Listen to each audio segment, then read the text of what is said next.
Welcome to Ganitika.com. This is a website for mathematics lovers, learners, and leaders. In this video, we are going to learn about bearings. This is coming under Trigonometry Part 3 chapter in Ganitika.com website, where we deal with lots of real-life applications of trigonometry. Consider this as a picture of a compass. The needle of the compass always faces the north, and you can see the divisions on the compass from 0 to 360 degrees all around the device.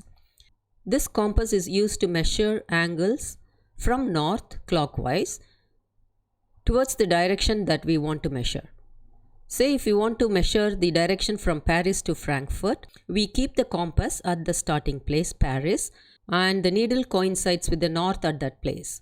Now in order to find the angle that the direction Paris to Frankfurt makes, we make the angle from north clockwise, and this measurement of the angle 65 degrees approximately is the bearings of Paris to Frankfurt. Let's consider another example, Antwerp to Zurich. Since Antwerp is the starting point, we keep the compass on Antwerp and look at the north facing the 0 degrees. And we measure from north clockwise up to the direction that we want. In this case, you can see that Antwerp to Zurich measures around 150 degrees. Therefore, the bearing of Antwerp to Zurich is 150 degrees. Let's consider another example, Berlin to Stuttgart. Since Berlin is the starting place, place the compass at Berlin and measure from north clockwise towards the direction that we want. In this case, the bearing from Berlin to Stuttgart is 210 degrees. In case if we want to move from Munich to Frankfurt, what is the bearing that we are moving in? So keep your compass at the starting place, which is Munich here, and measure from north clockwise, always clockwise from north, and here the degree is 315. Therefore, the bearing from Munich to Frankfurt is 315 degrees. So remember, from north clockwise is the measurement done for bearing. So if we want to measure this direction, not on the map but on a paper, instead of compass, we use a protractor. And we keep the protractor at the starting place. For example, if you want to measure the bearing from A to B, we keep the protractor at the starting place. In this case, A is the starting place. And we make the north here so that the protractor's 0 degrees coincides with this north. From this north, measure clockwise towards the direction that we want. In this case, we have approximately 65 degrees. Therefore, the bearing from A to B is 65 degrees and it is written as 065 degrees in order to accommodate 360 degrees in total. In case we want to move from B to A, so we are going to find bearing from B to A, which means B is the starting place. Therefore, the north should be drawn at B. Keeping the protractor 0 to coincide with this north and measuring from north clockwise, we get the degree to be 245 degrees. Therefore, the bearing from B to A is 245 degrees. So this is how it looks like. The bearing from A to B is 65 degrees. Bearing from B to A is 245 degrees. Remember, north should be drawn on the starting point and the angle should be measured clockwise from this north. So the north should coincide with 0 degrees of your protractor and measure the direction that you want from north clockwise. Let's consider an example. A boat starts from a port X and sails at a bearing of 050 degrees, which is 50 degrees from the north when the north is drawn on the X point. So this is your X port. We draw the north at the X port. And from this north, we measure 50 degrees. And this is the direction that the boat is going to move.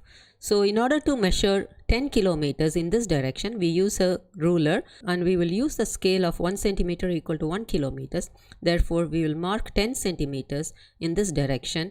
And this line represents the movement of the boat from port X. After traveling for 10 kilometers, this boat changes its direction and now travels at a bearing of 120 degrees for a distance of 8 kilometers. So once it completes 10 centimeters at this point, it is going to change its position. Therefore, make the north at this point. From this north, we have to mark 120 degrees clockwise, which makes it here.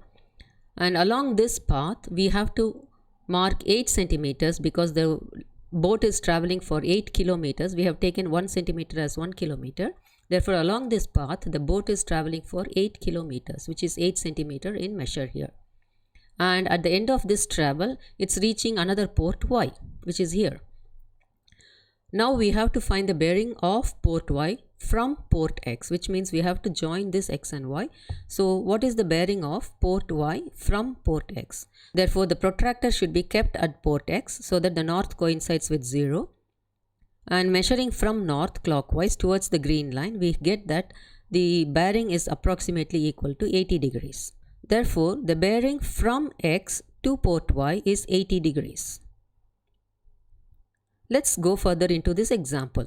Let's say instead of this question, the question is changed in another way. From this port Y, the ship starts sailing back to port X in a straight line. What is the bearing of this path of the ship? So we will draw the same diagram as before, taking the north at X, measuring 10 centimeters at there, and making the point Y and joining X and Y. All these things are the same as we did before, but in this case, the boat is going from Y towards X. Therefore, the bearing should be done on this point Y. So the north should be drawn at Y and the protractor should be kept at this point so that the 0 coincides with the north here. And measuring the angle clockwise from north, we get this angle as the bearing of X from Y. 260 degrees is the bearing of X from Y. Let's consider another example. Harry cycles 15 kilometers towards the north and then 9 kilometers towards east. So he starts at this point A and he moves towards north 15 kilometers. And from the end of this 15 kilometers, he moves towards east for 9 kilometers. And this is the diagram of his movement. Find the bearing of his final position, which is here, from his starting position. Therefore, you have to find the bearing of B from A. And since the bearing is from A, we need to make the north at A, and the angle that needs to be found out is this angle. In this case, you don't need any protractor to measure this angle, since we have a right angle triangle in this case because north and east are at right angles to each other, and we can use trigonometric ratios to find the angle required. In the triangle ABC, we can see that tan A is nothing but opposite side over adjacent side, which is 9 over 15. Therefore, the angle A which is required can be found just by using tan inverse of 9 over 15, which is approximately equal to 31 degrees. Therefore, the bearing of the path A to B is 31 degrees approximately. This is how trigonometry can be useful in navigation system. Thanks for watching. Bye bye.